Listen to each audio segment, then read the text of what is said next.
எப்படி நாம சந்திக்கிற மக்கள் நம்முடைய வாழ்க்கைய மாத்துறாங்க, அவங்க சொல்ற ஒரு சொல் நம்முடைய வாழ்க்கைய எப்படி மாத்துது அப்படிங்கிறதுக்கான ஒரு படம் இது. வாங்க, டிராகன் படத்தோட கதைய சுருக்கமா சொல்றேன் கேளுங்க. ராகவன் பார்த்தீங்கன்னா, வீட்டுக்கு ஒரே பையன், நடுத்தர வர்க்கத்து பெற்றோர்கள் அவனுக்கு. ராகவன் நல்லா படிப்பான். பெற்றோர்கள் பெரியவர்கள் சொல் பேச்சு கேட்டு நடப்பான். வகுப்புல முதல் மாணவன். ஸ்கூல் ஃபஸ்ட்டு வரான். ஸ்கூல் ஃபஸ்ட்டு வந்த பிறகு தான் தனக்கு பிடிச்ச அஞ்சனாவை போய் பார்த்து தான் காதலிக்கிற விஷயத்த அவகிட்ட சொல்கிறான். ஆனால் அந்த பொண்ணு ராகவனை வேணாம் அப்படின்னு ஒதுக்குறா. அதுக்கு அஞ்சனா சொல்கிற காரணம் என்னென்னா, நீ ரொம்ப நல்லவன், ஸ்கூல் ஃபஸ்ட்டு, உன்னை போன்ற ஆண்களை எங்களை போன்ற பெண்களுக்கு பிடிக்காது, எங்களுக்கெல்லாம் பேட் பாய்ஸை தான் பிடிக்கும், அவங்க கூட இருந்தால் தான் ரொம்ப இன்ட்ரெஸ்டிங்காக இருக்கும் வாழ்க்கை அப்படின்னு சொல்கிறான் அந்த பொண்ணு. அந்த வயசில் ராகவனை அந்த வார்த்தைகள் மிகவுமே பாதிச்சிடுச்சு. அன்னையிலேருந்து ராகவன் அடாவடி செய்கிறது, ரவுடித்தனம் செய்கிறதுன்னு தன்னுடைய வாழ்க்கை பாதையை மாற்றி அமைச்சிக்கிறான். புகைப்பிடிக்கிறது, கெட்ட வார்த்தைகளை பயன்படுத்துறது அப்படின்னு ஆரம்பிச்சிட்டான். வெள்ளூர் ஏஜிஎஸ் கல்லூரியில் போய் சேர்ந்து படிக்க ஆரம்பிக்கிறான் ராகவன். தான் பேரை டிராகன்னு ட்ரெண்டிங்காக வேற மாற்றிக்கிறான். கல்லூரியில் ரவுடித்தனம் செஞ்சுக்கிட்டு சுற்றிக்கிட்டு இருக்கான். அடிக்கடி கல்லூரிக்கு போகாமல் கட்டடிச்சிட்டு சுற்றிக்கிட்டு இருக்கான். பேட் பாயாக சுற்றிக்கிட்டு இருந்த அவனை கீர்த்தி அப்படிங்கிற அதே கல்லூரியில் படிக்கிற மாணவி காதலிக்கிறா. 2 பேருமே காதலிக்க ஆரம்பிக்கிறாங்க, ஊர் சுற்றுறாங்க. ரவுடி பையனை காதலிக்கிறது கீர்த்திக்கும் ரொம்பவுமே கெத்தாக இருக்குது. அந்த காலேஜில் கல்ச்சரஸில் தன்னோட கல்லூரி மாணவிகளை மற்ற கல்லூரியிலிருந்து வந்த மாணவர்கள் கேலி கிண்டல் செய்ததால் அவங்கள அடி வெளுத்து வாங்குறான் இந்த ராகவன். அந்த சண்டையில் காலேஜ் பிரின்சிபல் மயில்வாகனன் அவர்களுடைய கார் கண்ணாடியை உடச்சிடுறான் ராகவன். ஒழுங்கீனமான ராகவனை பிரின்சிபலுக்கு சுத்தமாக பிடிக்கல, கண்டிக்கவும் செய்கிறாரு. படித்து முடித்தானே தவிர எல்லா சப்ஜெக்ட்லேயும் ஃபெயிலு. கிட்டத்தட்ட 48 அரியர்ஸ் வச்சுருக்கான் ராகவன். பிரின்சிபல் அவனை ஏளனமாக திட்டுறாரு. ராகவனை முன்மாதிரியாக வச்சு இந்த கல்லூரியில் வேற யாருமே இந்த மாதிரி இருக்கக்கூடாது அப்படின்னு சொல்கிறாரு. மாணவர்களுக்கு அறிவுறுத்துறாரு பிரின்சிபலு. இப்போ ராகவன் பேட் பாயாக மட்டுமல்ல, பேட் எக்ஸாம்பிளாகவே மாறிட்டான். ராகவனின் காதலி மட்டும் நல்லா படித்து பாஸ் ஆகி இப்போ அவள் லெக்சரராக கல்லூரியில் வேலை பார்த்துக்கிட்டு இருக்கா. ராகவனும் வேலை வெட்டி இல்லாமல் சுற்றிக்கிட்டு இருக்கான். அதை பற்றி அவனுக்கு துளியுமே கவலையோ அசிங்கமோ இல்லை. ஏன்னா அவனுக்கு தான் அழகான சம்பாதிக்கிற காதலி கிடச்சிட்டா இல்லையா. ஏமாலியான பெற்றவங்க கிட்ட கல்லூரி பாஸ் செஞ்சிட்டதாகவும் உடனே ஒரு நல்ல வேலை கிடச்சிட்டதாகவும் பொய் சொல்லிக்கிட்டு இருந்தான் ராகவன். தினமுமே ஆஃபீஸுக்கு போகிறதா சொல்லி கிளம்பி தன்னுடைய நண்பர்களுடைய ரூமுக்கு வந்து நேரத்தை வீணடிச்சிட்டு போவான் ராகவன். மாதம் ஃப்ரெண்ட்ஸுங்க கிட்ட எல்லாம் கடனை வாங்கி சம்பளம்னு பெற்றவங்க கிட்ட கொடுப்பான். உடனே அந்த செலவு இந்த செலவு, எல்ஐசி கட்டணும், மேல் படிப்புக்கு ஃபீஸ் கட்டணும் அப்படின்னு கொடுத்த பணத்தை விட அதிக பணத்தை பெற்றவங்க கிட்டேருந்து வாங்கிக்கிட்டு வந்து கடன் கொடுத்த நண்பர்கள்கிட்ட திருப்பி கொடுத்துடுவான் இந்த ராகவன். இப்படி வேலை இல்லாமல் சுற்றிக்கிட்டு இருக்கிறதுனால இவனுடைய காதலி கீர்த்தி இவனை இப்போ வேணாம்னு சொல்லி நிராகரிச்சிட்டா. 6 வருஷம் காதலும் போய் பிரேக்கப் ஆகிடுது. காலேஜ் படிப்பு ஆல் சப்ஜெக்ட் ஃபெயிலு. கௌதம் அப்படிங்கிற ஒரு காமன் ஃப்ரெண்டை ராகவன் மீட் பண்ணுறான். ஃபேக் டிகிரி சர்டிஃபிகேட் கொடுத்து நல்ல வேலையில் அந்த கௌதம் சேர்ந்து இப்போ வசதியாக வாழ்ந்துக்கிட்டு இருக்கிறது தெரியுது. தானுமே குறுக்கு வழியில் வேலைக்கு போய் ஃபேக் சர்டிஃபிகேட் கொடுத்து ஏதாவது நல்ல வேலைக்கு போயிடணும் அப்படின்னு முடிவு செய்கிறான் ராகவன். அதுக்கான ஒரு ஏஜெண்ட்டான ராஜேஷ் அப்படிங்கிறவனை போய் பார்க்குறான். அந்த ராஜேஷ் 10 லட்சம் ரூபாய் பணம் செலவாகும் அப்படின்னு ராகவன்கிட்ட சொல்லி அனுப்புகிறாரு. பெற்றவங்க கிட்ட வேற வேலைக்கு போக போகிறதா ஒரு பொய்யை சொல்லி ஒரு நிலத்தையும் விற்று 10 லட்சம் பணத்தை புரட்டி ஏமாற்றி வாங்கி வந்து அந்த ஏஜெண்ட் ராஜேஷ் கிட்டவும் கொடுக்குறான் ராகவன். ராகவன் கல்லூரி பாஸ் செஞ்சு முடித்தது போல் போலி சர்டிஃபிகேட்ஸும் ரெடி ஆகிடுச்சு. இப்போ மேலுமே ஆன்லைன் இன்டர்வியூவில் ஃப்ராடுத்தனம் செஞ்சு எப்படியோ எம்என்சி கம்பெனியில் ஒரு நல்ல சம்பளத்தில் உடனே வேலையிலையும் சேர்ந்துடுறான் இந்த ராகவன். இப்போ தான் அவனுக்கு வாழ்க்கையில் ஏதாவது செய்யணும், உழைக்கணும், முன்னேறணும் அப்படிங்கிற எண்ணமே வர ஆரம்பித்து இருந்தது. தொடர்ந்து வேலையை கற்றுக்கணும்னு ஹார்ட் ஒர்க்கு செய்ய ஆரம்பிக்கிறான். இப்போ ஸ்டார்டிங்லேயே நல்ல சம்பளம்னு சேர்ந்ததால் சில ப்ரமோஷன்களிலேயே கிட்டத்தட்ட 3 லட்சம் மாத சம்பளமாக சம்பாதிக்க ஆரம்பிச்சிருக்கான் ராகவன். வசதியான மேல்தட்டு வர்க்க வீடு, காஸ்ட்லியான கார் அப்படின்னு செட்டில் ஆகிட்டான் ராகவன். அதிர்ஷ்டமுமே அவன் பக்கம் இருந்துக்கிட்டு இருந்தது. பெற்றோர்கள் அவனுக்கு பெண் தேட முடிவு செய்கிறாங்க. பெற்றோர்கள் என்ன பண்ணுறாங்க, மேட்ரிமோனியில் மகன் ராகவனுக்கு வரன் தேட ஆரம்பிக்கிறாங்க.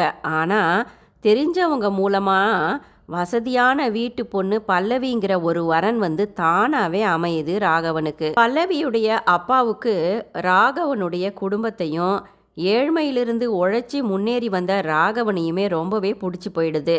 பல்லவியும் அப்பா பேச்சை தட்டாமல் அந்த வரனை ஒத்துக்கிறா. ஆனால் ராகவன் கூட பழகி பார்த்து தான் ஒத்துக்க முடியும்னு சொல்லிட்டா. அவனை பழகின பிறகு அவளுக்குமே பிடிச்சி போயிடுது. கல்யாணமும் நடக்க இருந்தது கூடிய விரைவில். அழகான வசதியான மனைவி அமைய போகிறது ராகவனுக்கு ரொம்பவே சந்தோஷம். வேலையில் விரைவாக முன்னேற அவன் துடிச்சிக்கிட்டு இருக்கான். யூஎஸ்க்கு போகிற ஒரு ஆஃபருமே அவனுக்கு வருது. அந்த சமயத்தில் ராகவனை இனி புகைப்பிடிக்கக்கூடாது அப்படின்னு வருங்கால மனைவி பல்லவி கேட்டுக்கிறா. ராகவன் ரொம்ப நல்லவனா வாழ்க்கையை துவங்க முடிவு செஞ்சுருந்தான். அப்போ சந்தர்ப்பவசமாக மேட்ரிமோனி மூலம் ராகவனை மாப்பிள்ளையாக தேர்ந்தெடுத்த ஒரு பெண்ணுடைய அப்பா வராரு. அவர் யாருன்னா அவனுடைய காலேஜ் பிரின்சிபல் மயில்வாகனம் தான். அந்த காமன் ஃப்ரெண்டான கௌதம் அப்படிங்கிறவன் ஃபேக் டிகிரி சர்டிஃபிகேட் கொடுத்து நல்ல வேலையில் சேர்ந்ததை பார்த்து தானே ராகவனும் அந்த பாதையை தேர்ந்தெடுத்தான். இப்போ என்னடானா அந்த கௌதமை போலீஸ் அரெஸ்ட் செஞ்சிட்டாங்க. அந்த மாதிரி ஃப்ராடுத்தனம் செஞ்சதுனால அது தெரிஞ்ச உடனே ராகவனுக்கு ரொம்பவே பயம் வந்துடுது. அதே தருணத்தில் காலேஜ் பிரின்சிபலான மயில்வாகனத்துக்கு இப்போ தேர்ந்தெடுத்திருக்க மாப்பிள்ளை அந்த பழைய ரவுடி மாணவனான ராகவன் தான் அப்படின்னு தெரியுது. ஆனால் இப்போ ராகவன் பல லட்சம் சம்பளம் வாங்கி நல்லா வசதியாக வாழ்ந்து நல்ல வேலையில் இருக்கிறதும் தெரியுது. இப்படி ஃப்ராடுத்தனம் ஏதோ செஞ்சு அவன் வேலையில் சேர்ந்துருக்கிறது பிரின்சிபலுக்கு புரிஞ்சு போயிடுது. அந்த சமயத்தில் காலேஜ் பிரின்சிபல் மயில்வாகனம் இவனை பார்க்குறாரு. நீ ஏமாற்றி தான் ஃபேக் டிகிரி சர்டிஃபிகேட் மூலம் வேலையில் சேர்ந்துருக்கிற அப்படின்னு எனக்கு தெரிஞ்சிடுச்சு. உன்னை நான் இப்போ காட்டி கொடுக்க மாட்டேன். 3 மாதம் உனக்கு டைம் தரேன். அந்த 3 மாதத்தில் உன்னுடைய 48 அரியர்ஸையும் நீ கிளியர் செய்யணும், பாஸ் செஞ்சு முடிக்கணும். நீ திரும்ப வேலூர் ஏஜிஎஸ் கல்லூரிக்கு பழையபடி போய் படிக்க உனக்கு நான் அனுமதி கொடுக்குறேன் அப்படின்னு சொல்கிறாரு. ஆஃபீஸில் தன்னோட மேரேஜ் விஷயமா 3 மாதங்களுக்கு ஒர்க் ஃப்ரம் ஹோம் தரணும் அப்படின்னு கேட்டும் பர்மிஷனும் வாங்கிக்கிறான் ராகவன். மேலுமே தன்னுடைய உட்பியான பல்லவி கிட்டையும் தன்னுடைய பெற்றோர்கள்கிட்டையும் ஆஃபீஸ் விஷயமா 3 மாதங்கள் மும்பையில் போய் தங்கி ட்ரைனிங் எடுக்க போகிறதா ஒரு பொய்யையும் சொல்லிடுறான் ராகவன். வேலூர் ஏஜிஎஸ் கல்லூரிக்கு இப்போ வரான். முதல்ல ரொம்பவே கஷ்டப்படுறான். அந்த காலேஜில் தான் அவனுடைய எக்ஸ் காதலி கீர்த்தியும் லெக்சரராக வேலை செஞ்சுக்கிட்டு இருக்கா. இப்போ அந்த கீர்த்தியும் ராகவன் கிட்ட நல்லா பழகி படிப்புக்கு அவனுக்கு உதவுறதுக்கு முன்வரா. ராகவனும் ரொம்பவே ஃபோக்கஸ்டாக படிக்க ஆரம்பிக்கிறான். எல்லா எக்ஸாமும் நல்லாவே எழுதுகிறான். கடைசி எக்ஸாம் நடக்க இருந்த நிலையில் அன்னைக்கு முன்னாடி நாள் அவனுடைய பர்த்டேவுக்காக சர்ப்ரைஸ் கொடுக்கணும்னு அவனுடைய உட்பியான பல்லவி ஆசைப்படுறா, அடம் பிடிக்கிறா. அதனால் ஆஃபீஸ் விஷயமா மும்பையில் ட்ரெயிலிங் இருக்கிறதா பல்லவிக்கிட்டையும் பொய் சொல்லிக்கிட்டு இருந்தான் இல்லையா ராகவன். அதை அவன் மெயின்டைன் பண்ண வேண்டியதாக இருந்தது. பல்லவியை போய் பார்த்துட்டு கடைசி எக்ஸாம் எழுத வேலூருக்கு திரும்ப வரான் ராகவன் கல்லூரிக்கு. ஆனால் தூங்கவே இல்லை. எக்ஸாம் ஹாலில் அவனுக்கு பாதியிலேயே தூக்கமே இல்லாததுனால மயக்கம் வந்துடுது. ஆன்சர் ஷீட்டில் பாதிக்கு மேலே கிறுக்கி தான் வச்சுருந்தான். படித்ததை கூட அவனால் எழுத முடியல. மீண்டுமே அந்த ஏஜென்ட்டான ராஜேஷ் மூலம் இந்த ஒரு எக்ஸாமில் மட்டும் பாஸ் வாங்கி தரணும், ஃப்ராடுத்தனம் செஞ்சு சர்டிஃபிகேட் வாங்கி கொடுக்கணும் அப்படின்னு ராகவன் கேட்டுக்கிறான். ரிசல்ட்டுமே வருது.